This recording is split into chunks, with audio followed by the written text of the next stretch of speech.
service to God. There are times we find ourselves asking ourselves the question, am I doing all that I should be doing? Find ourselves asking the question, am I serving God in the right way? Am I doing all that God has asked me and called me to do? Am I doing what needs to be done? Someone will take it a step further. Am I doing what needs to be done in order to make it into heaven? Am I doing things that God is really pleased with? Is He happy? Is He satisfied? Is He really noticing the things that I do? The Lord tells us that we can read His Word, and we can read it from Genesis to Revelation. But He also says, not just in reading my Word, you have to do what His Word says. In other words, not just what we say, but what we do. We really are judged by our actions. What is it that we do in terms of our service to God? Paul talks about doing that which is our reasonable service. He says, I beseech you therefore, brethren, by the mercies of God, by God's grace, by God's mercy that He allows, that you present your bodies a living sacrifice, that you come before the Lord, rendering all that you are, all that you have, and present it as a living sacrifice. There was a time when men would come to God, there would be sacrifices of animals made to forgive sin and connect with God. That the dead animal sacrifice would suffice enough to connect us with Him. But Paul says to present your bodies a living sacrifice, no longer dead, no longer shedding blood and taking life, but your life should be an example that's lived for Him.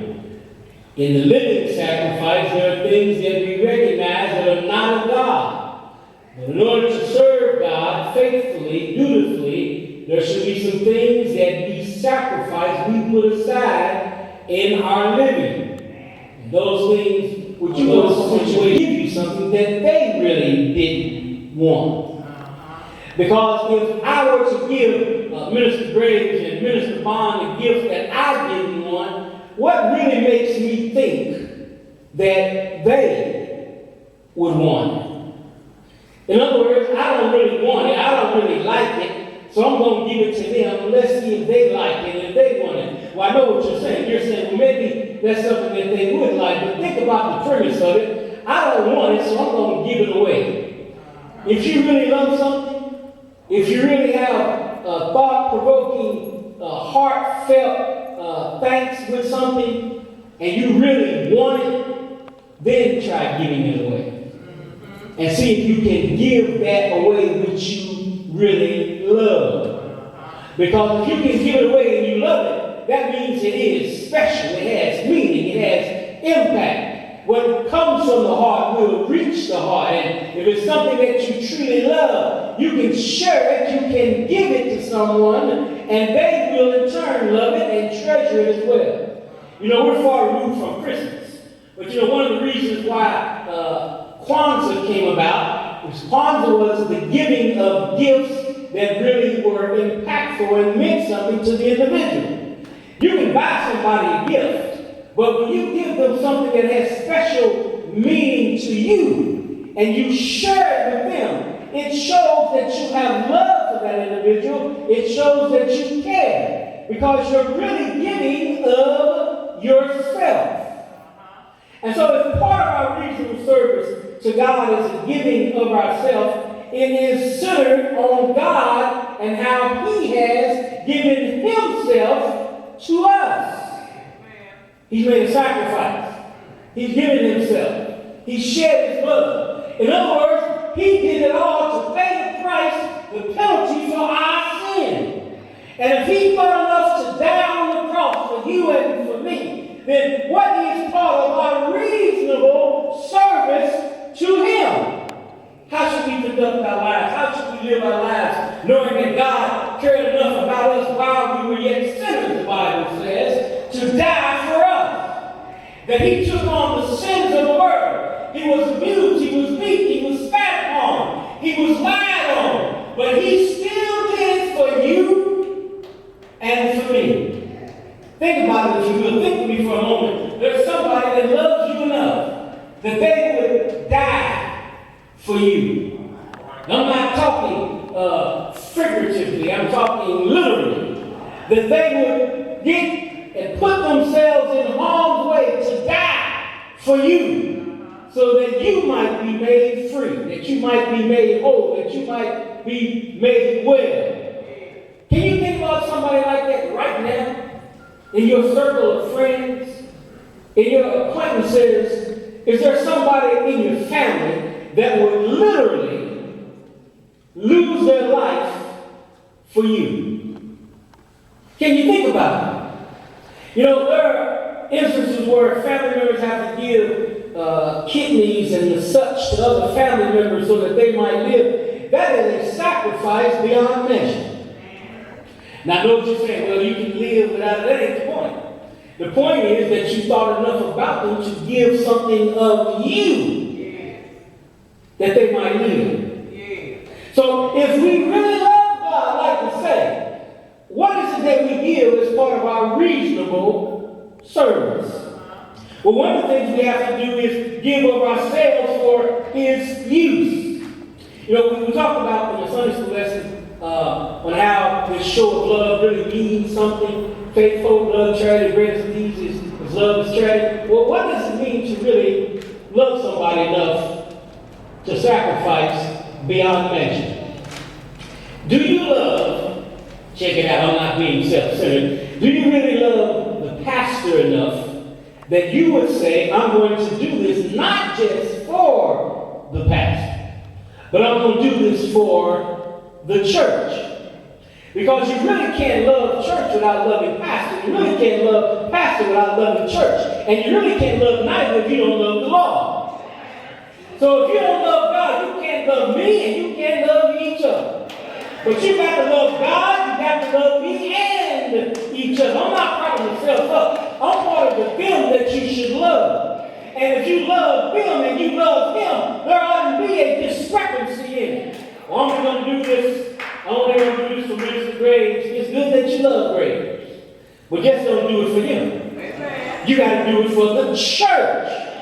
I'm going to do this for Bob. I'm just doing it for him. No, you just can't do it for Bob. You got to do it because you love the Lord. And if the Lord loves you and Bob, then you got to do it for God and Bob, but you got to do it mainly for God. Just can't do it for an individual. And then part of your service has to be this. If you're doing it for God's use, now I know we talked about this last Sunday, there's the work of the church and church work. But somewhere along the line, they do intertwine. Because this afternoon, you know, it's 100 minute Black service. We expect to see as many of you brothers back as possible. Also, we want to see you sisters support the church in this effort. What we want to do is to be able to say, yeah, we're sponsoring a service, we're sponsoring a program, but we need participation from everybody. Somebody said, well, I'm not coming back and I just send the money. That might sound good. I'm just going to send the money. That might sound good. But the reasonable part is, can we have you present as well? Because being present means that, you know, sometimes parents will do something and they overlook the fact that instead of spending time with their children, they'll just throw something at them. You know, I'm going to throw this game thing at them, I'm going to throw this at them, some sports, and I'm going to throw this at them, throw this computer at them, throw this cell. You know, they give them that. That's fine from the kid perspective. But you know what the kid really won't say because they got something? What they really want to do is have time from you. They want to spend time with mom, daddy, grandmama, grandfather, big mama, Uncle Joe. They want to spend time with them. Because that really shows that we care. For a long while, television was a parent.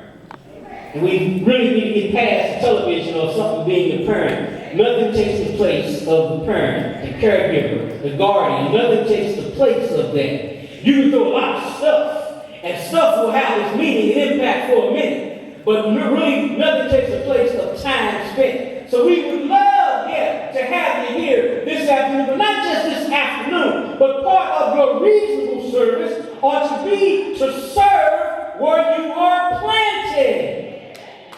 If you planted at Oak Grove, you're going to serve at Oak Grove. Not for an individual, but let's be real, okay? Can I be real? Let's be transparent. I know there are some folks that only do something because other folk are doing it. There are some folk that will do it just because he's doing it or she's doing it. They don't want to do it. Okay, if you do it, I guess I do it too. It ain't about that. It's really about, as Paul says, your reasonable service. Wouldn't it be good if you could get me into heaven? Wouldn't it be good if you could get me into heaven? You know, sometimes I make the joke, eating cocktail, you know, if you happen to get up to heaven before me, and then comes my time, and look like they ain't gonna let me in, if I go around to the back door, you let me in? I don't know if you're gonna make it in, or I can deep cocktail say, and you know, they get me in, but he can't get me into heaven. The only person that can get me in is Lee Harden. And what Lee Harden has to do is to serve God with gladness in our heart, so that when I come before the judgment seat, when the Lord looks at the record, he's going to say, it looks like every time it came time to glorify me, to lift me up, to serve me, to let your light so shine before me and then he glorified me, every time that came to happen, that for forgiving and for loving and for caring about your brother and sister and for opening doors that would pave the way for others, every time it came time for that, I've got an X by your name. So it don't look like you've been doing much at all to serve me, Harden. You know, I can see the Lord then closing the book and saying, next. Now, y'all probably gonna say, why did the Lord send him to hell? Lord ain't sent me to hell. I made a decision through my responsibility, through my service, that heaven wasn't a place for me. And where the Lord allows me to go is that place where the Bible declares is a gnashing of teeth. There's eternal torment for my soul. There's a great divide between the there and there, and I just won't be able to make it there because I've already made my decision before I came to the judgment seat. Before I came before the Lord, I already made my decision. So all the Lord is doing is saying, okay, well, this is what you chose. I'm just letting you go there. I've already made my decision. I've already been condemned. Part of my reasonable service is to put myself in God's place for his use. You know, Sunday school also talk about this. We talk about love in the church. We talk about love. We talk about love in the church, but we really don't love each other the way we should in the church. Now you all can shake your head and say, no, they like that, Reverend. But yes, it is. Because what the next Sunday school they talked about, it didn't talk about how we talk to and about one another. You know, if Graves and Bond get together and they say, you know, that Pastor Harden, he ain't no good.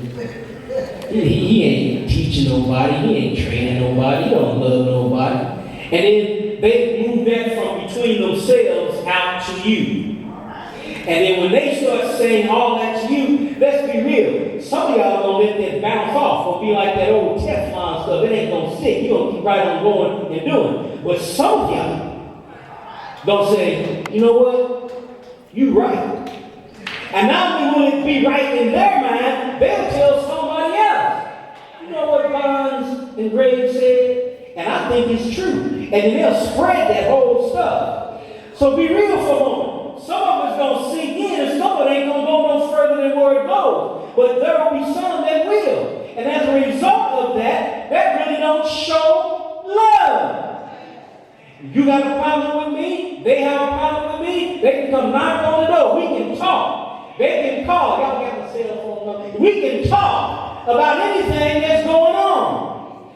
And if you say, well, it ain't that important, we ain't got to talk about it, as soon as you open your mouth and tell somebody else, it became that important. If it's not important, listen, I said it before, I'm going to give you a simple term, that you spend $300 plus on price. And before, when you would want to go off and talk about it, now you pray about it, let God fight your battles. Anybody know what I'm talking about? God will fight your battles. The Bible says he'll make your enemies your footstool. And so since that happens, there's got to be a change. Put ourselves aside for God's truth. And then, secondly, we have to do the same way that he has served. And before you say, well, I'm above that, I'm the president of this, I'm the pastor, I'm the teacher, I'm the deacon. No. He said that he that is greatest among us is but a servant. In other words, they're serving for all of us to do at every level, but we've got to recognize that which is pleasing to him. Can I be honest for a moment? It doesn't seem like there are some folk in the church that do more than other folk do. Come on, y'all got quiet on me now. It doesn't seem like there are some folk in the church that do more stuff, more work, more things than other people do. Yeah, okay. Now you say, why is that? Let me tell you why is that. Because some of those who do seem like they're doing more have made themselves available. Hello? Last week we talked about how Isaiah said, Lord, send me. And the text subject dealt with the fact that here I am. Yes, I'll do it.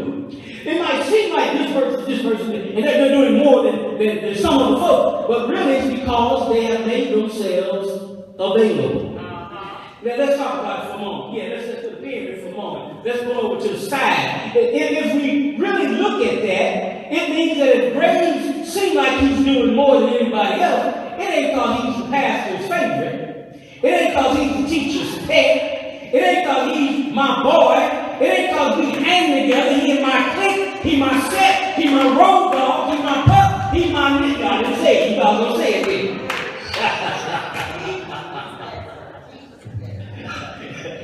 He ain't my NGG. No, he ain't that. The reason why is because he has made himself available. Now think about it. You can go around and say, will you?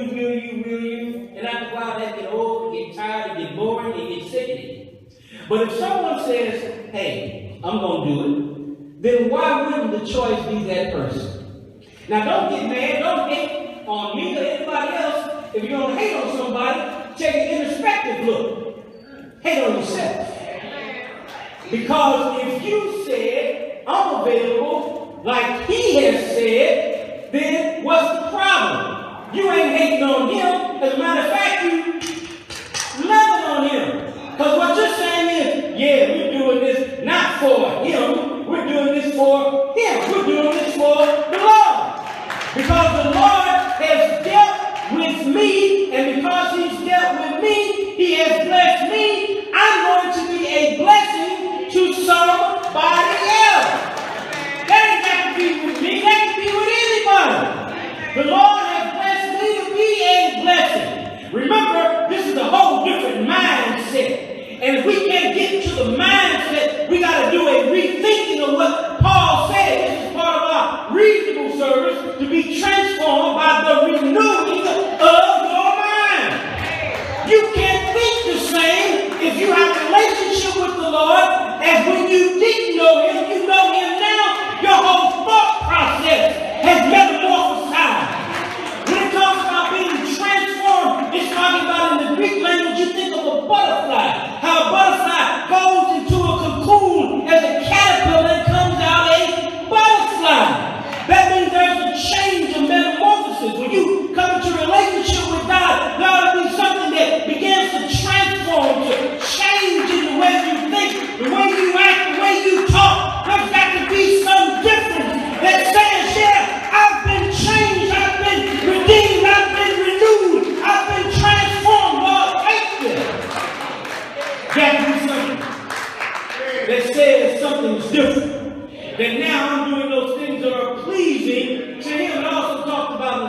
lesson, y'all brothers help me. It really talks about how we talk about stuff and what's the importance of these things that we talk about.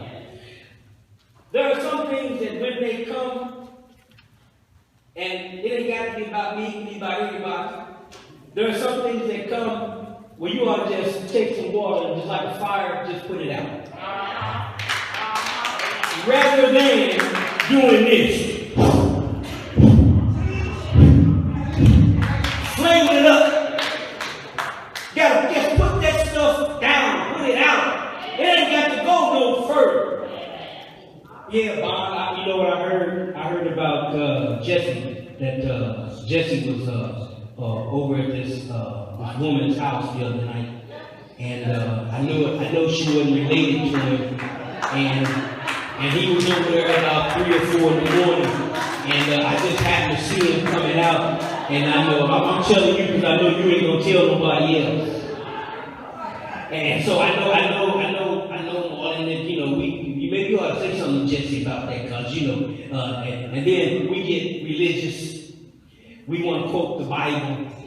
And then, you know, we say, don't let your good works be spoken evil of, and I don't want nobody to question his good works and what he be doing. Yeah, but you've already cast the seed of discord. But then you want to quote the Bible. But see, if the lesson talks about how we address one another, when I say that, Bond's got 2 things he can do. He can say, is that right? And he can lean in a little closer to hear some more. Or he can say, I don't want to hear that. And walk away. So what's some of the importance? When the lesson talked about how the gifts were being used in the church, the gifts of prophecy, the gifts of these things, Paul said those are important, but the greatest thing you ought to really be talking about is love. We overlook that thing. We want to talk about what's important, but the greatest thing is love. Do you love me? Do you love your brother and sister? If you love them, it says love don't act certain ways. Love acts differently than if you didn't know the Lord. If you know the Lord, love is not puffed up. Love is not proud. Love does not self-seek. Love doesn't do any of that. As a matter of fact, love is self-sacrificing. Love is selfless. Love is being concerned about somebody else. Love is not continuing that gossip, that rumor, that flame of fire. Love is putting that thing out. Love is correction in love. Yeah, it might be someone doing wrong, but you ain't got to spread it. All you got to do is go to them, the Bible says. Them alone, if there's an altar against you, and say something to that person. If that don't work, then you bring 2 or 3 other witnesses. If that don't work, then you get the elders of the church. I want somebody to read the Bible. He goes to the elders of the church. But if there's something going on, don't put it out on the wings of the morning. That's what they used to say. They would say, don't put it on the wings of the morning. You go to them and them alone. I guess if it was a 21st century Bible talking technology, it would say, don't put it on Facebook. Amen. That's the wings of the morning. Don't put it on social media.